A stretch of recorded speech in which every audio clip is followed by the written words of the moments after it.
Welcome to our podcast. So today we're gonna talk about Lawrence of Arabia and the Captain America. We're going to be comparing the character development to the movie Captain America Civil War. Winter Soldier. Winter Soldier. One or the other. Let's hope it's about the right one. All right. Civil War. Oh my god. Okay. Yeah. So first we'll start with we'll talk about the summary and talk about the movie, so you guys know kind of what Lawrence of Arabia is. And would you like to start, or do I start? You can start. All right. So basically, the movie takes place first in England, where we meet our main character, who's Lawrence. Yeah. He's basically a low-ranking member of the military who's he seems to be a very passionate person for his job. He really seems to be involved into this war. He doesn't necessarily like war. He doesn't like killing. In one of the first scenes, we also see when he's sent to Arabia to the war, the Ottoman War. The English were there to help fight out. This is around World War One, and so basically it was a long time ago. Yeah, very long time ago. So yeah, again, just to clarify, this takes place back in World War One, so in the early 1900s, before World War Two. Yeah. So the previous war before that. Yeah. And so one of the first scenes that we see, where we see how Lawrence is, he sees one of his friends who he meets, one of the first people he meets in Arabia, who's supposed to take him to the prince, gets killed by another guy called his name. What was his name? I don't even remember, because all of the names in this movie is really hard to pronounce. Yeah. Okay, so the first guy that he meets gets killed by this is the second main character, I'd say, Sheriff Ali.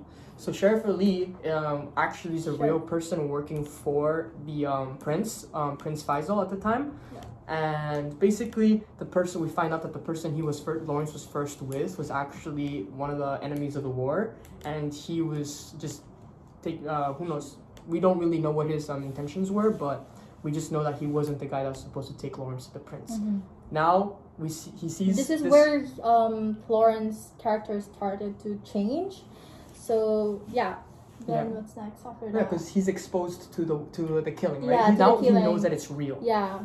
And so now that he knows that this is real, he's actually there. Like, people are actually dying. We start to see a little change in him. He starts to become. He now knows what to expect. He's a little tougher. He's more careful with the new people he starts meeting from now on. What are his intentions? Even other British people, he did not trust at first. Yeah. So on the part also after that, throughout his journey, so it's in the desert island. We all know that in desert, it symbolizes a lonely place where you can really tell that your character will change, because you start losing your mind. Yeah. You're alone. Yeah. So you don't have someone to talk to, or someone will advise about your life or something that in your personal life. Yeah. Yeah, the desert definitely takes a big role in this movie as well. That's why this character changes throughout the movie. Yeah. And as Crisvel said, I'd like to add that the big reason about this being taken place in the desert is not only because that's where the war was, but also it's just kind of referring as to how lonely Lawrence is. Because one of the big lessons that we learn in this movie is simply how he would prefer to stay with the Ottomans. After all this, he wants to stay with them. He feels like he's their people, that he belongs in the desert, that the desert's his home. Despite at first hating the heat, having no water, not knowing how to live there, but with Faisal's help and getting to know and becoming the right hand of Prince Faisal. Also the tornadoes. The sand devils. His two friends, and then one of his friends died because of the tornado sand. Yeah, the sandstorms. They're very dangerous. Yeah. And so what's the next part? I think the middle of the movie where they started the war. Yeah. And then they were started killing each other. The trains. Yeah, we're at the railway and they're setting up the bombs and stuff under the trains. Yeah. It was so brutal, where he can't stop himself to kill other people, especially you can see in his eye, the enjoyment of killing other people. Yeah. He was shocked. Lawrence was absolutely shocked. He did not understand how these people who are of the same country, of the same race, just killing each other simply because of different beliefs, of different ideas of who should be in charge. And Lawrence seemed to be really affected by this. I think he started to now understand kind of as to how the reality of things are. that not every country's like Britain, that not everything's perfect. And I think in a big part of Lawrence, he felt that it doesn't feel fair to him to be going back to England and living a happy life when there's people especially suffering. remember when he went back to his like base. Yeah, they went back to the headquarters. He changed on that point where like he was confused, like the way he talked to the other people, it was different before, right? Yeah. Yeah. Yeah, and before there was a commanding, there's rank in the military, and even though Lawrence wasn't that high, after he came back after finishing that, obviously he had a little bit more rank. That's after the sandstorm. Yeah, this is after the sandstorm. This is after he's kind of finished his mission in Arabia. He's then sent back for the next mission. Lawrence then starts to there's a little conflict between him and his commanding officer, where Lawrence does not want to leave Arabia. He feels that his place is back there. So now we see here that Lawrence is standing up to fight for people who he now sees as himself. This shows as well that there's a family we're born with, and there's a family you choose, and this was the family that Lawrence chose, and he seemed very happy there. So what else do you think talk about? So another thing that a big scene character development in this movie that we see as well, because at the end kind of we see that Lawrence has gone mad. He's just not the same by the end of the movie. And this is also one of the beginning scenes, but it's only just a flash. It's only it's showing what happens in the future. It's foreshadowing, and we see unfortunately Lawrence goes on a motorcycle ride, and he unfortunately dies. In the desert. At the end of the movie, like he's still in the desert, but like not with all of the camels. Like he just I think he was with the Oliver soldiers, right? Yeah, and I think again the biggest part is just seeing as to how Lawrence was able to adapt and change and fit in with these people and feel at home with them. These people, when they saw Lawrence, they saw him as a brother as well, because he was fighting for them. And there was a part as well where Lawrence had to prove to them that his intentions were to help them, and he had to prove this to the prince. Again, in Arabia, the prince is like basically the king as well, highest power. Like talking wrong to him can end up with you executed.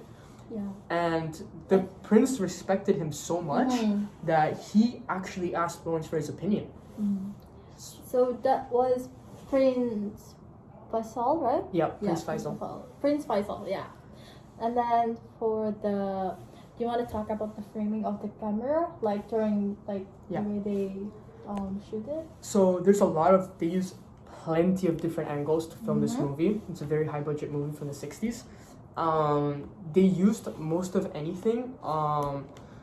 I think medium wide. Yeah, anything from medium and wide. There's some close-ups where they show Lawrence's face, especially during battle scenes, to show just the emotions on his face and other people's too. We can see like on his face after the war, like the dry lips on his face, and then like kind of the desperation.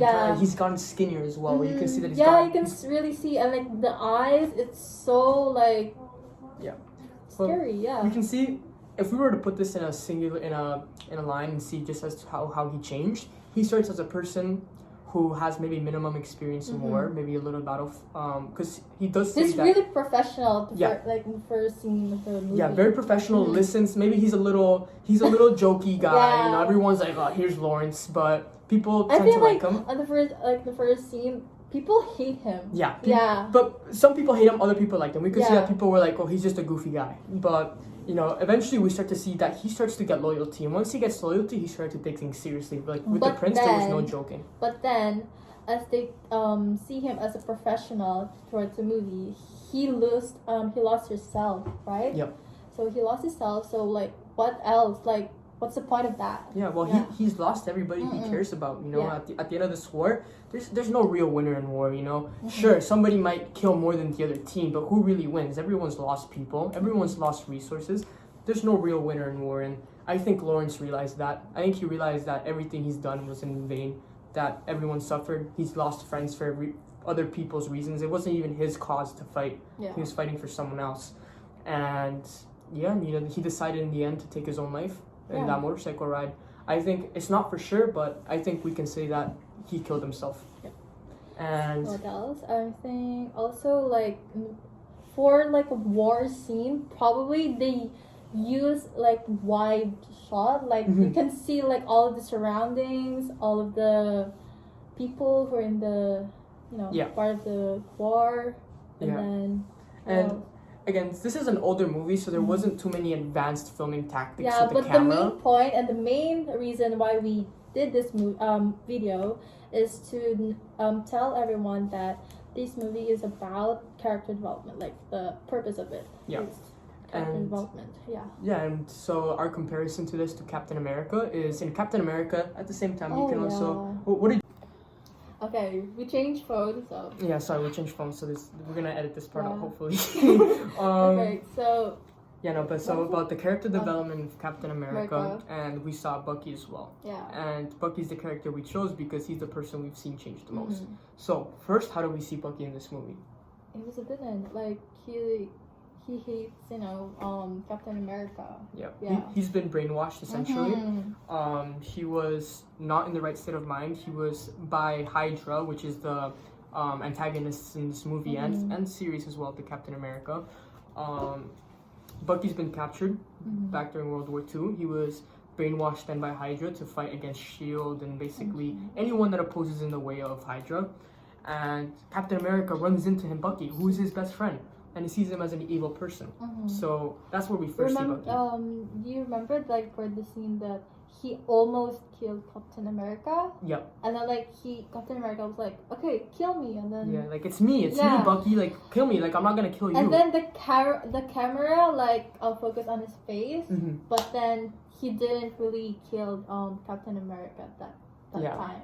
Yeah, so for the form that they use the cameras, it's very similar to Lawrence and Arabia because once again they're trying to show and depict similar emotions of these people, and in these moments, these are critical moments where people's lives are at stake, and that emotion that the camera captures, even though it's just actors, it does seem pretty real. It really also impacts the way the viewers perceive and understand the movie about it. And then later on during the movie, we see Bucky start to kind of he starts to rebel. He starts to realize, because after so many encounters with Captain America, who's his best friend from back in World War II, Bucky starts to realize I know him. Why does he know my name? I thought I don't have a name. My name's Soldier this, and that. And anyways, Bucky comes conscious. He starts to remember. He gets flashbacks of his memories. And also, you can see, throughout the movie, he revealed his face, slowly, Yep, he had it covered the whole time. They kind of wanted to keep it enigmatic as to who it is. It wasn't until the battle where Bucky spares Captain's life that we notice that the mask has come off, and now we know who Bucky is and all this. And anyways, they brainwash Bucky again. Do you remember that part? Yeah, brainwash. The flashback, right? Yeah, because he starts to remember. So then Hydra, when he starts to say, I know him, why am I fighting him, why am I killing him? They brainwash him once again. They tortured him, basically. Yeah. And then in the final character development scene, do you remember what happened? It was after Captain America brought down the ships. I don't really remember that. Well, Bucky fell into the water, and we thought he was dead. But then Captain America falls as well. No, sorry, I got that wrong. Other way around. Captain America falls, Bucky dies after him. In that part, the camera scene, right? Yeah. It's follows them. Falls down, and then there's a slow motion, slow motion. Yeah. That been used on that scene. Yeah. And now we can tell throughout the scene that Bucky, throughout experience and exposure, bad to good, and he realized that these people are good people, and whoever I was fighting for before were just using me. And we can see during his character development that he saves Captain America from drowning and then just walks away. So that's the similar, not similar, but the character development of the two movies, is kind of the same. Yeah, it's very similar. Well, it's in other way around. Yeah. Because when we see back to Lawrence and Arabia, again, this is a real war. This movie is based on a real story, and like I said earlier, there's no good or bad person in war. There's just two sides fighting and killing each other, committing the exact same crimes to each other. One will win, one will lose. Exactly. One man's terrorist is another man's hero, and that's just facts. And yeah, so basically, Lawrence could be considered a villain to the other side Yeah, that he was like fighting. throughout the movie. Yeah, but either way, we can see that even villains sometimes have emotions. Even villains are, have a reason for doing things, and maybe they're not even villain to other people. To other people, they're just a hero. And that's our character development comparison between Captain America and Lawrence Arabia. Thank you for watching. Bye. See ya.